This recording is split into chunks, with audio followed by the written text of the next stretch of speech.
हर super power की अपनी एक कहानी होती है। चीन की भी है। अमेरिका को पछाड़कर चीन दुनिया की सबसे बड़ी शक्ति बनने की राह पर है। इस शक्ति की सबसे बड़ी वजह है उसकी मजबूत होती अर्थव्यवस्था। आखिर चीन की अर्थव्यवस्था इतनी मजबूत कैसे बनी? वो कौन सी वजह है जिसने सिर्फ 40 सालों में चीन को दुनिया का सुपर पावर बना दिया है? इस रेस में भारत कहाँ है? क्या भारत भी अगले 25 सालों में सुपर पावर बन सकता है? आज की वीडियो में हम ये समझेंगे। वीडियो को लाइक कर दो, चैनल पर नया है तो चैनल को सब्सक्राइब जरूर कर लो ताकि आपको ऐसी और वीडियोस मिलती रहे। 1949 में जब कम्युनिस्ट पार्टी ने माओ से तुंग के नेतृत्व में सत्ता हासिल की थी, अब चीन बेहद गरीब और एकदम अलग थलग पड़ा हुआ देश था। चीन की अर्थव्यवस्था कृषि पर ही आधारित थी। माओ चीन को शक्तिशाली, अमीर और बहुत बड़ी ताकत के रूप में देखना चाहते थे। वो पूंजीवाद के कट्टर विरोधी थे। ये विडम्बना है कि आज चीन पूंजीवाद की राह पर चलते हुए दुनिया का सबसे तेजी से तरक्की कर रहा देश बन गया है। माओ ने 1976 में अपनी मौत तक 27 साल तक चीन का नेतृत्व किया। उन्होंने देश की आत्मनिर्भरता पर ही जोर दिया। उन्होंने 1950 के दशक में द ग्रेट लीप फॉरवर्ड अभियान के तहत चीन की कृषि आधारित अर्थव्यवस्था के उद्योगीकरण की कोशिश की, लेकिन वो सफल नहीं हो सके। उनकी नीतियों की वजह से 1961 तक आते आते चीन में भूखमरी की हालत हो गई थी। दूसरी तरफ 1947 में भारत में जवाहरलाल नेहरू ने आजादी के बाद जब सत्ता संभाली, तब भारत की अर्थव्यवस्था भी कृषि पर ही आधारित थी। वो भी जानते थे कि अगर भारत को तेजी से आर्थिक तरक्की करनी है तो लोगों को कृषि से निकालकर उद्योग की तरफ ले जाना होगा। नेहरू की लाख कोशिश के बावजूद भी भारत तेजी से औद्योगिकरण में असफल रहा। आजादी के 4 दशक बाद भी भारत की औसत जीडीपी 3% के आसपास रही। इसे कुछ अर्थशास्त्रियों ने Hindu rate of the growth की भी संज्ञा दी थी। 1978 में चीन की कम्युनिस्ट पार्टी के मुखिया डेंग शाओपिंग एक नई सोच के साथ आए। उन्होंने चीन में आर्थिक क्रांति की शुरुआत की। शाओपिंग के बारे में कहा जाता है कि उन्होंने ही चीन को अमीर बनाया है। उनके लिए सुधार माओ के सिद्धांतों से अलग थे। उन्होंने चीन के बाजार को पूरी दुनिया के लिए खोल दिया। उनका मानना था कि गरीबी के आधार पर समाजवादी व्यवस्था नहीं बनाई जा सकती। डेंग शाओपिंग ने पूरी दुनिया से बन पड़े कूटनीतिक रिश्ते फिर से बनाने शुरू किए। 1979 में अमेरिका और चीन के राजनयिक संबंध फिर से स्थापित हुए। अमेरिकी कंपनियों ने चीन में बड़े बाजार की संभावना को देखते हुए निवेश किया। कंपनियों ने चीन में सस्ते श्रम और किराए का जमकर फायदा उठाया। शाओपिंग ने कृषि के क्षेत्र में भी बड़ा सुधार किया। उन्होंने किसानों को खुद के प्लॉट्स पर खेती करने का अधिकार दिया। ऐसा होने से किसानों के जीवन स्तर में सुधार आया और भोजन की कमी दूर हुई। भारत में भी 1970 के दशक में इंदिरा गांधी के राज में गरीबी हटाओ का नारा दिया गया था, लेकिन जमीनी स्तर पर गरीबों की हालत नहीं सुधरी। सभी को रोटी, कपड़ा और मकान देने की बात कही गई थी, लेकिन अभी तक हम इस वादे को पूरा नहीं कर पाए हैं। चीन ने 1980 और 1990 के दशक में मैन्युफैक्चरिंग सेक्टर में बहुत निवेश किया। शुरुआत में चीन में सिर्फ बल्ब, खिलौने, बैटरी जैसे लो एंड प्रोडक्ट का ही निर्माण होता था, लेकिन धीरे धीरे चीन हर छोटी से बड़ी चीज के निर्माण का केंद्र बन गया। यही वजह है कि चीन को दुनिया की फैक्ट्री भी कहा जाने लगा। 2019 तक आते आते ग्लोबल मैन्युफैक्चरिंग सेक्टर में चीन का हिस्सा 29% हो गया। इन सामानों को उन्होंने पूरी दुनिया में एक्सपोर्ट किया। इसका नतीजा यह हुआ कि 2010 में अमेरिका को पछाड़कर चीन मैन्युफैक्चरिंग के सेक्टर में दुनिया का सबसे बड़ा देश बन गया। जबकि अमेरिका का हिस्सा 17%, वहीं भारत का हिस्सा इसमें सिर्फ 3% है। मैन्युफैक्चरिंग सेक्टर की वजह से चीन में करोड़ों लोगं को रोजगार मिला। चीन की बड़ी आबादी को काम पर लगाने में ये सेक्टर काफी अहम साबित हुआ। कृषि और मैन्युफैक्चरिंग में सुधार की वजह से चीन में लोगों की कमाई भी बढ़ी। 1991 में भारत में प्रति व्यक्ति आय $300 थी। उस वक्त चीन में भी प्रति व्यक्ति सालाना आय $333 थी। दोनों देशों में लोगों की औसत आय लगभग बराबर ही थी। 2021 में भारत की प्रति व्यक्ति आय 7 गुना बढ़कर $2191 हो गई, लेकिन इस दौरान चीन की प्रति व्यक्ति आय 35 गुना बढ़कर $11,819 हो गई थी। इन आंकड़ों से साफ है कि चीन अब भारत से बहुत आगे निकल गया है। चीन के सुपर पावर बनने की सबसे बड़ी वजह उसका एक्सपोर्ट पर जबरदस्त फोकस है। 1980 के दशक में चीन में 5.7% की औसत से निर्यात में बढ़ोतरी हुई। 1990 के दशक में निर्यात के विकास की दर 12.4% रही। वहीं 2000 से 2003 के बीच ये दर 20.3% तक पहुंच गई। एक्सपोर्ट के क्षेत्र में इतनी तेजी से दुनिया में कहीं भी विकास नहीं हुआ। साल 2001 से 2006 के बीच तेजी से बढ़ती विदेशी मांग से चीन में लगभग 7 करोड़ नौकरियां पैदा हुई। ये नौकरियां मूल रूप से सिर्फ प्राथमिक शिक्षा पाए हुए मजदूरों को मिली। 2006 के बाद से चीन में घरेलू मांग इतनी बड़ी, रोजगार के विदेशी मांग से ज्यादा घरेलू मांग अहम हो गई। इससे चीनी अर्थव्यवस्था को नया बैलेंस मिला। लेकिन चीन ने एक्सपोर्ट पर पकड़ ढीली नहीं की। ग्लोबल एक्सपोर्ट के मामले में चीन 10% हिस्से के साथ दुनिया में नंबर 1 है। निर्यात के मामले में अमेरिका दुनिया में दूसरे नंबर पर है, जबकि भारत वैश्विक निर्यात के मामले में 19वें नंबर पर है। भारत ने पिछले 30 सालों में अगर किसी इंडस्ट्री में अपनी धाक जमाई है तो वो है कंप्यूटर सॉफ्टवेयर का क्षेत्र। इन्फोसिस,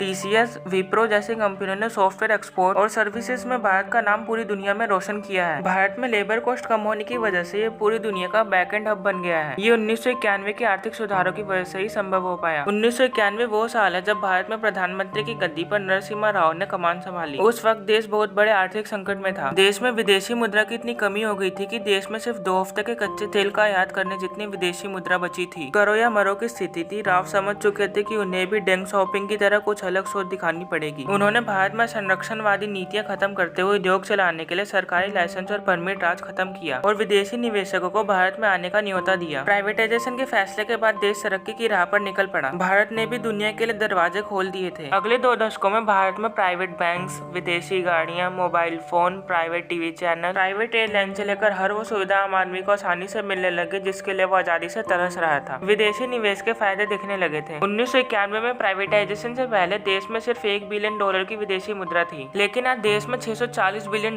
की विदेशी मुद्रा है। भारत का लक्ष्य अब चीन है। चीन के पास इस वक्त दुनिया में सबसे ज्यादा विदेशी मुद्रा का भंडार है। चीन के पास फिलहाल 3200 बिलियन यानी $3.2 ट्रिलियन का विदेशी मुद्रा का भंडार है। भारत की विकास दर भी पिछले 2 दशकों में कई बार 7 से 8% के आसपास रही। भारत के अलावा चीन ही एकमात्र ऐसी बड़ी अर्थव्यवस्था है जिसकी विकास दर इतनी तेज रही। चीन की तरक्की की एक और बड़ी वजह है शहरीकरण। उन्होंने पिछले 40 सालों में इंफ्रास्ट्रक्चर, रेल, रोड, हाउसिंग को तेजी से मॉडर्न बनाया है। तेजी से शहरीकरण की वजह से चीन में आज 100 से ज्यादा शहर ऐसे हैं जहां आबादी 10 लाख से ज्यादा है। शहरीकरण की वजह से चीनी सरकार ग्रामीण इलाकों से बड़ी संख्या में लोगों को शहरों में लाने में कामयाब हुई है। ऐसा करने से रोजगार के साथ साथ कमाई बढ़ने से लोगों के जीवन स्तर में भी बढ़ोतरी हुई है। भारत और चीन दोनों की कोशिश है कि लोगों को तेजी से गरीबी से निकालकर मिडिल क्लास में लाया जाए। 2016 में चीन में 73 करोड़ लोग मिडिल क्लास के दायरे में थे। ऐसा अनुमान है कि साल 2027 तक चीन में 120 करोड़ लोग मिडिल क्लास में शामिल हो जाएंगे, जबकि भारत में इस वक्त एक अनुमान के तौर पर 40 करोड़ लोग ही मिडिल क्लास के दायरे में आते हैं। कोरोना के कहर से सबसे पहले संभलने वाले देशों में भी चीन ही सबसे आगे है। दुनिया की सबसे प्रमुख अर्थव्यवस्थाओं की जीडीपी साल 2020-21 में माइनस में थी, तब भी चीन की ग्रोथ पॉजिटिव रही थी। 2020-21 में भारत की विकास दर -7.96% रही। ब्रिटेन, अमेरिका, रूस, जापान सभी की विकास दर भी माइनस में ही रही थी। लेकिन दुनिया की सबसे बड़ी अर्थव्यवस्थाओं में सिर्फ चीन ही ऐसा देश है जिसकी विकास दर पॉजिटिव रही थी। इससे एक बार फिर साबित होगा कि चीनी अर्थव्यवस्थाओं के खंभे कितने ज्यादा मजबूत हैं। फिलहाल अमेरिका इस वक्त दुनिया की सबसे बड़ी अर्थव्यवस्था है। ऐसा अनुमान है कि जब चीन की आजादी के 100 साल पूरे होंगे तब वो दुनिया की सबसे बड़ी अर्थव्यवस्था बन चुका होगा। तब भारत कहाँ होगा? अनुमान के मुताबिक हम भी उस वक्त दुनिया की दूसरी सबसे बड़ी अर्थव्यवस्था बन जाएंगे। लेकिन 25 साल का वक्त बहुत ज्यादा लंबा होता है। अगर हर भारतवासी ठान ले तो चीन को पछाड़कर हम दुनिया में नंबर 1 भी बन सकते हैं। क्या हम ऐसा कर पाएंगे? कमेंट करके बताएं।